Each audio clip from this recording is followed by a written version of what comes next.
আসসালামু আলাইকুম। আমি ফাহমিদা রুমকি বলছি ঢাকা ক্যান্টনমেন্ট থেকে।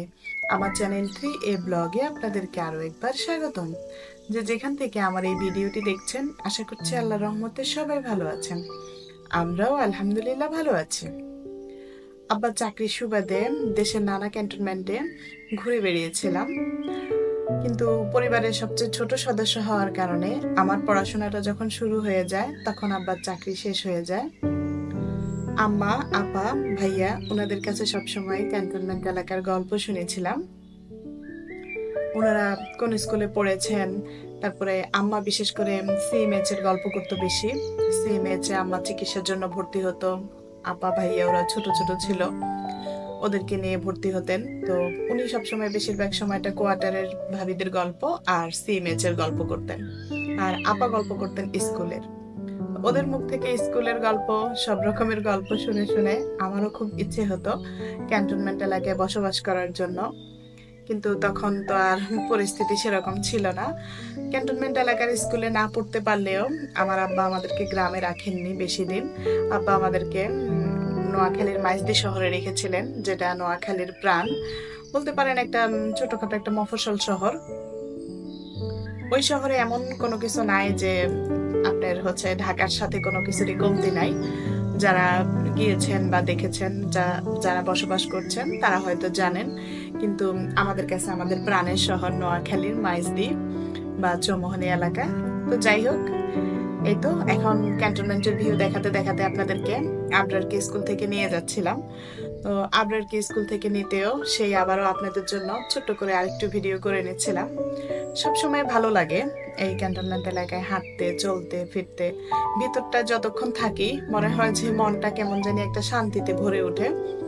আর বাইরে বের হলেই তো তারপরেও ঢাকার অন্যান্য ইসের থেকে আমাদের এলাকার চাইতে আমাদের যে উত্তর সিটি কর্পোরেশন এই এলাকাটা, যারা আছেন বসবাস করেন তারা তো বলতে পারবেন যে অনেকটাই আমার কাছে নিরিবিলি মনে হয়। আর ঢাকার দক্ষিণ সিটি কর্পোরেশন যেটা, ওটাকে সবসময় আমার গিজি গিজি একটা পরিবেশ মনে হয়, হিজিগিজি লাগে।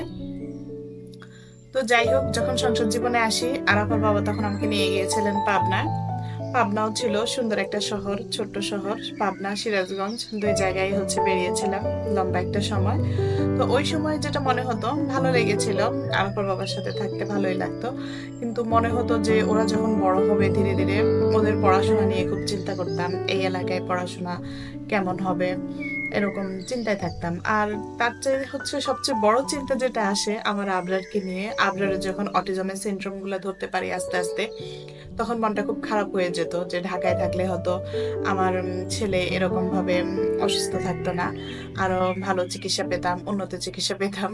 তো পরবর্তীতে এখন যেটা বুঝি যে আসলে ঢাকা হোক, পাবনা হোক, সিরাজগঞ্জ হোক, এটা কোনো ব্যাপার না। এটা ওদের জন্য একটা সঠিক পরিবেশ দরকার। এটা আপনার ঘরোয়া পরিবেশ। যাদের অটিজম বাচ্চা আছেন তারা হয়তো বলতে পারবেন, আর এখানে সবার হয়তো ভালো নাও লাগতে পারে আমার অটিজম বাচ্চাকে নিয়ে কথা। এই জন্য আমি কমই বলতে চাই ওকে নিয়ে কথা, সবার ভালো নাও লাগতে পারে। তো এই তো আহ, দেখতে দেখতে সময় চলে গিয়েছে। তো আল্লাহর কি হুকুম, আল্লাহ আমাকে সেই ক্যান্টনমেন্টে এনে আবার ফেললো ওদের জন্যই। আরাফা আবরারের জন্য, বিশেষ করে আবরারের প্রয়াসের জন্য। আরাফার জন্য তো যে কোনো জায়গায় আমি যেতে পারতাম, কিন্তু আমার আবরারের এই প্রয়াস ছাড়া তো আমার কাছে আর কোনো অপশন ছিল না।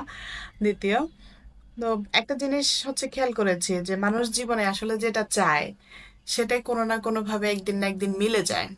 হয়তো কারো ভাগ্যে থাকে, কারো ভাগ্যে থাকে না। অনেক চেষ্টা করেও মানুষ যখন কোনো জিনিস না পায় তখন সেটাকে বলে দেয় যে এটা ভাগ্যের উপর ছেড়ে দিয়েছি। আমার বেলায় যেটা হয়েছিল, আমি আরাফার বাবাকে ঢাকায় আসতে বলতাম ঠিকই, কিন্তু আমার ভিতর থেকে ভালো লাগতো না। আমার কাছে মনে হতো ওদের পড়াশোনার জন্য এখন যেতে চাচ্ছি, কিন্তু ওদের পড়াশোনা শেষ হয়ে গেলে আমি আবার গ্রামে ফিরে যাব। প্রকৃতি, গ্রামীণ পরিবেশ আমার কাছে খুব ভালো লাগে। এই যে আমি এতক্ষণ হেঁটে আসলাম প্রয়াস থেকে, ক্যান্টনমেন্টের ভেতরটা থেকে, আমার কাছে খুব ভালো লাগে। প্রতিদিন আমার আবরারকে আনা নেওয়ার জন্য আমাকে ওখানে যেতে হয়, কিন্তু যখন শুক্রবার শনিবার যাই না তখন দেখা গেছে যে অন্যদিকে পার্কে ঘুরি। ভালো লাগে, কিন্তু ক্যান্টনমেন্টের ভিতরের পার্কগুলার ঘোরার মজাই আলাদা। তো ওখানে তো সবাই আসলে সব দিন যেতে পারে না, আমরাও পারি না। আমাদের বাচ্চাদের পরিচয় দিয়ে আমরা যাই।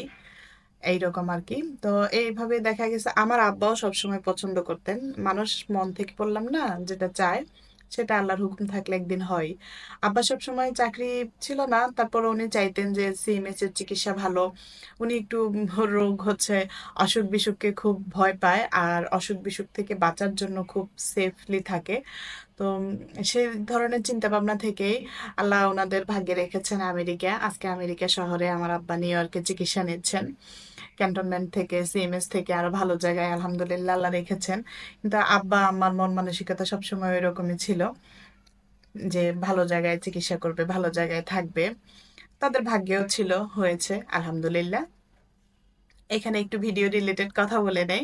অনেকদিন থেকেই এরকম চিকেনের বুকের মাংস জমিয়ে রাখি। কেন জমিয়ে রাখি? চিকেনের এরকম বুকের মাংস যদি তরকারি রান্না করি, ঝোলের তরকারি বা ভুনাই করে যাই করি, পছন্দ করে না কেউ। দেখা গেছে যে হাড় সহ যে মাংসগুলো, ওগুলো সবাই খেয়ে নেয়। কিন্তু এইরকম বুকের টুকরাগুলো কেউ খেতে চায় না। তো আজকে রান্না করতে, করতে এজন্য ভাবছিলাম যে একটু ভিডিওটা করে নেই। সামনে কোরবানির ঈদ, ঈদের দিন সকালেও এরকম একটা রেসিপি বানানো যায়। আসলে কোনো কিছুর রেসিপি আকারে দেখাতে গেলে আমার ভয় লাগে। এখানে সিজলিং রান্নায় অনেক, অনেক কিছু দিতে হয়। আমার বাসায় সেরকম নাই। তো যা, যা ছিল এভাবে হচ্ছে ঘরোয়া উপকরণেও বানিয়ে দেখা যায়। ভালোই লাগে। আমার কাছে তো ভালোই লাগে। আপনারাও বানিয়ে দেখতে পারেন। ভালোই লাগে। এখানে অনেক সসের মধ্যেই কয়েকটা আইটেম দিতে হয়। যারা রেসিপি চ্যানেলে দেখায় ওভাবে দেখেছিলাম। কিন্তু আমার কাছে অত আইটেম নাই। ঘরোয়া উপায়ে বানিয়ে দেখেছি, ভালোই লাগে। এভাবেও ট্রাই করা যেতে পারে। এর সাথে একটু ফ্রাইড রাইস হলে ভালো হয়। তো আমাদের আজকে যেটা হয়েছিল, দিনের বেলায় আমি সেরকম কিছুই রান্না করতে পারিনি। দিনের বেলায় আরাফা আরহানের খুব অসুস্থ ছিল। ওর অসুস্থতার কারণে আমি রান্না করতে পারি নাই। গতদিন যা ছিল একটু খেয়েছি। আর রাতের বেলায় আরাফার বাবা আসলে বিকেল থেকে রান্না শুরু করে দিয়েছিলাম। যে উনি আসলে এরকম চাইনিজ আইটেম খেতে বেশ পছন্দ করেন। আ যদিও আমার ঘরোয়া আয়োজন, তারপরে একটু ফ্রাইড রাইস করে নিলাম। উনি বেশ পছন্দ করছেন।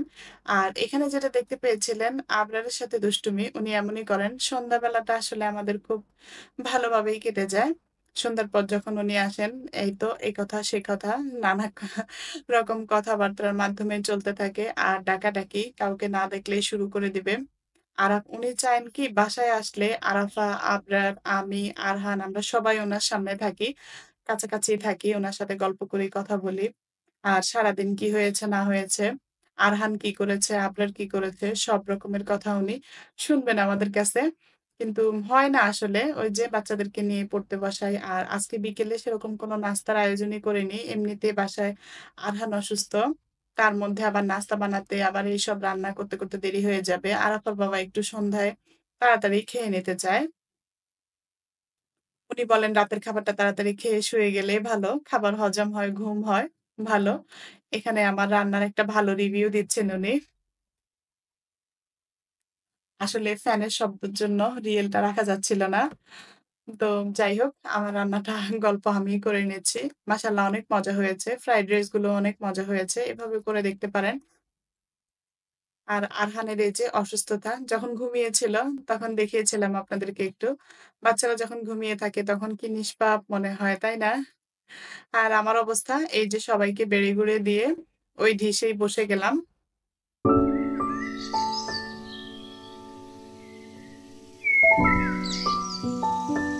আমি তো হচ্ছে সবাইকে বেড়ে-গুড়ে দিচ্ছিলাম। আস্তে ধীরে খাচ্ছিলাম।